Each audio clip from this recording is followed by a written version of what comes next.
Hello, weird and wonderful people. My name is Malachi Frost, and welcome back to Interactive Horror Stories. We've done The Doll, we've done After Funeral. Today's story is going to be The Crystal Skull. Being a king is hard. Being a good king is even harder. You know this well as the sole ruler of a European kingdom in the age when America is discovered. That's a big, important moment in history. So everything around Europe is based on its relative time frame to when America was discovered. In our insert European kingdom here, country that we live in. It has been 25 years since you ascended the throne. Your subjects are content with your rule, your country is in peace, and the people are wealthy. But there is something wrong with your life. Your daughter, Juliana, is ill. She's only 18 years old. Well, she's had a good life. And she has gotten an illness that nobody can cure. Your princess is dying, and she is your only child, the heir to the throne. Every doctor you could find tried to cure her. You have tried almost everything. Almost. You have been informed about a miraculous artifact unearthed in the continent of America. It is a human skull made of crystal. It amazes the scholars because no method is known to carve up such an excellent shape of a skull out of crystal. The skull doesn't belong to the world that you know, but to an ancient civilization that has since been lost. What amazes the scholars is not just the impossible creation. The skull is told to bring miracles to whom touches it with their bare hands. Some people tell they saw visions from the future. Some tell they saw how the human race was originated. And some tell the skull can cure their illnesses, those that couldn't be cured with medication available in your era. Naturally, you ordered the best men to bring the miraculous skull to the palace. It's midnight now. You're in Juliana's chamber. She's lying in her bed, holding your hand as you sit by the bed. No candles are lit inside. Full moon enlightens the princess's bedchamber, shining on her long blonde hair and blue eyes. She is too weak, her skin is pale. She has under-eye bags showing her illness. You already suffered the loss of your wife 10 years ago, and now you can't stand seeing your only daughter slowly die.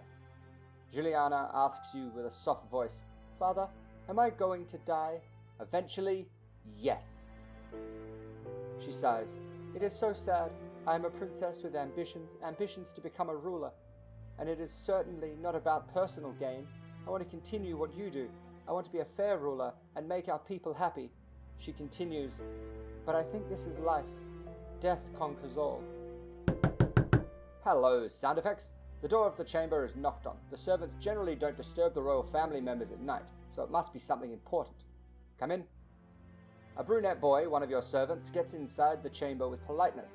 He looks at you and says, "Your Majesty, the artifact has been brought." Well, that was quick. We ordered it from America and it arrived by midnight. God damn, Amazon was quick these days. You've been waiting for this moment for a long time. Go to the artifact, kiss Juliana's forehead, I will come back. I'm going to give her a smooch on the head and then I'm going to get sick. After you kiss Juliana's forehead and say, "I will come back," she brings your hand to her pale lips and kiss it. You then leave Juliana alone in her bedchamber. At the exit of Juliana's chamber, you see Sir William, one of the knights that were appointed with the task of bringing the ancient skull. He is a strong man with black hair and a round beard.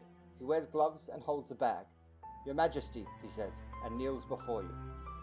Signal him to stand. Let's go to the study chamber. Sir William follows you as you walk to your study chamber. The chamber is well lit with silver candelabras. All the furniture are classy. It is a king's study room after all. There is only one chair. It is for you. You sit on it. Well, no chair for Sir William. Sir William stands by you and slowly pulls the artifact from his bag. You push the books on the study desk to open space for the artifact. "Here it is," he says, and gently puts the crystal skull on your study desk. So I'm guessing that's the image we're looking at. The skull is truly a masterpiece if it is crafted by humans. All the details of a human skull are imprinted with care on the raw crystal. Lights coming from the candles are refracted inside the crystal, gaining various colors of the rainbow. It's magnificent, but you sense something sinister, something that doesn't belong in our world. Touch the skull or ask, "Did you knights touch the skull?" I want to gain a little bit more information. Yes, we did touch the skull with our bare hands, and we have all had visions. We took glances from our futures. Some of us saw how they will die. Some of us saw our grandchildren. He continues, "But maybe we shouldn't have touched the skull." The day we were about to leave, a native man came to us. He looked like the chief of his tribe. He knew little of our language, but he shouted some words that we could understand. "Cursed! No touch!" so we haven't touched the skull with our bare hands again. I know that our princess needs to find a cure. I also know that we received reliable information about the magical powers of this skull when it comes to incurable diseases. But Your Majesty, I have a very bad feeling about this skull. I believe that a wise decision is to throw this skull to the sea. When you say we received reliable information, I would like to get a second opinion from your doctors. I can't let Juliana die. She will touch the skull. I trust your insight. Let's do it. No, I'm a king blinded by grief and fear. We're gonna let her touch the skull. The knight sighs, as you wish, Your Majesty, but if you're going to bring the skull to her, I wish you would wear gloves. If it's good enough for my daughter, it's good enough for me. We're touching it. You ignore the knight, touch the skull with bare hands, and instantly find yourself in a vision. In your vision, you're in the middle of a ritual. There are about 100 naked humans all around you, forming a circle whose center is you. They are all prostrating themselves, worshipping you. It's nighttime. The plain area is enlightened with torches and stars. You see a stepped pyramid nearby. It is made of huge stone blocks. You realize that you are the crystal skull. You can't see yourself, but you are completely aware of what you are. These naked people are worshipping you, the crystal skull. Then the vision changes. Now it is not night, but morning. It is raining like hell. There is a huge flood. Unclothed, red-skinned humans scream and get drowned because of the disastrous torrent, and you, as the skull, drift away. You open your eyes and turn back to who you really are. The good Sir William looks at you. Tell the vision, bring the skull to Juliana. Bring the skull to Juliana. I'm not sharing my visions with anyone, it's mine. You thank Sir William for his service and let him go. You carry the skull to Juliana's chamber. You enter her chamber and see that she hasn't slept yet. She rises up and sits on the bed. She looks at the skull in awe. It looks marvelous and scary, she says. You approach Juliana and let her touch the skull. She holds the skull, rubs her hands around it. Nothing happens. Is something supposed to happen? She asks, then gives the skull back. Then she continues. Well, let's wait for tomorrow morning. Maybe it'll show its effect by then. So you decide to leave Juliana alone and let her sleep. The skull will be staying with you in your study chambers. After this tiring day, you go to the chamber. There are no guards at the door. You just trust everybody in the palace. You are a beloved king. The furniture are luxurious in this chamber too. You take a glance at your reflection in the mirror. Examine yourself. You take pride in how you look. You are a middle-aged man, but you still look as handsome as when you were young. Your looks are an important factor that makes you a charismatic leader, besides being fair and wise. Sleep. You wear your nightgown and get into bed. It is a bed for 2 people, but you haven't slept with anyone since your wife passed away. You have a secret that you keep from everyone. Sometimes you hug the second pillow in your bed, as if it was someone you love. You do this since your childhood. Nobody needs to know. It doesn't take long for you to fall asleep. You wake up in the morning. Something is wrong. You can't move your arms. No, not only your arms. You can't move any part of your body. You are completely paralyzed. Then suddenly your body starts to move involuntarily. It stands up without your consent. Your feet bring you to the mirror. You see your face in the mirror. You are terrified, but there is a grin on your face. You are no longer in control of your body. You are merely a bystander of what it does. It brings you to the throne room with confident steps. Soldiers salute you. To be exact, it as you enter. It sits on the throne and shouts with your voice, "Bring me my daughter!" You watch guards accompany Juliana as she comes into your presence. It shouts, "I don't want her to suffer anymore. Kill her." What the hell? Juliana is shocked. What? Father, please! She is not the only one surprised in the room. Everyone looks at each other with shock. It shouts, "You heard your king. Execute her." You try to shout, but your screams are buried inside the head of the king.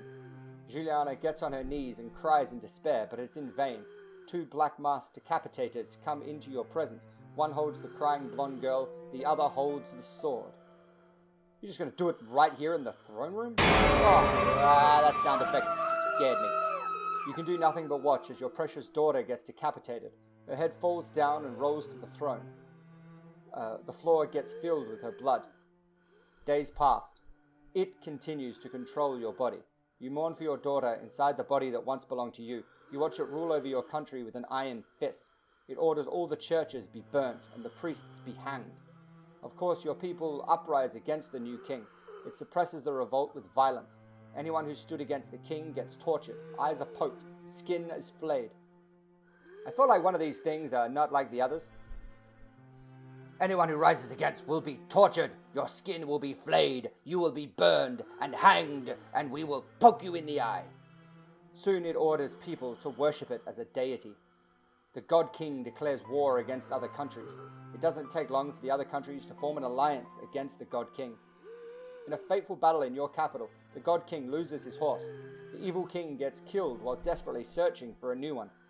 And this is how your soul finally breaks free to heaven, to see your family once again. The end. There are 3 endings.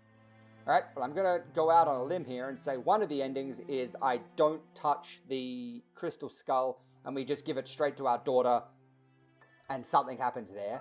And the third ending is we throw it out the window to the fish. But that is our ending. I went crazy, got taken over, and murdered a whole bunch of people. So that is the end of the Crystal Skull. If you look down the list, there is Crystal Skull 2. So if you're interested, we might come back to that one. If you enjoyed this video, make sure to give it a thumbs up. If you want to keep seeing me work our way down the list, let me know down in the comment sections below. But for right now, as always, Frost Squad, have a good day, have a good life, and I'll catch you all down the road.